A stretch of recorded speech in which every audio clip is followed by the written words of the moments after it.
আগরতলা সংলগ্ন কাঁঠালতলী ইন্ডাস্ট্রি এলাকায় চিরার ফ্যাক্টরিতে শনিবার রাতে ভয়াবহ অগ্নিকাণ্ডের ঘটনা ঘটে।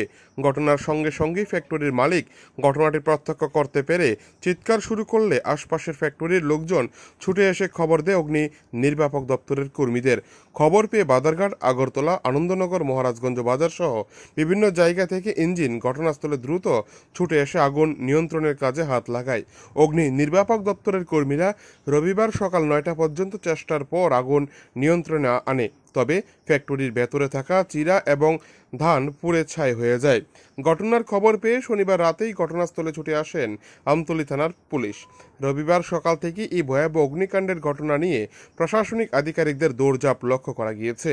ফ্যাক্টরির মালিক সহ অন্যান্যরা জানিয়েছে, ফ্যাক্টরির পাশ দিয়ে পাইপলাইনের মধ্যে গ্যাস লাইন, সেই গ্যাস লাইন থেকে এই অগ্নিকাণ্ডের সূত্রপাত।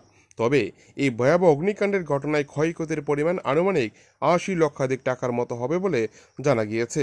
তবে ফ্যাক্টরির তরফ থেকে রাজ্য সরকারের কাছে সাহায্যের আর্জিও জানানো হয়েছে। দাদা, এই ঘটনাটা নিয়ে কি বলবেন? এটা তো অত্যন্ত দুঃখজনক বেদনা এবং অত্যন্ত হৃদয় বিদারক। এটা দেখেন, সবচেয়ে বড় প্রকৃতির উপর হাত দেওয়া যায় না।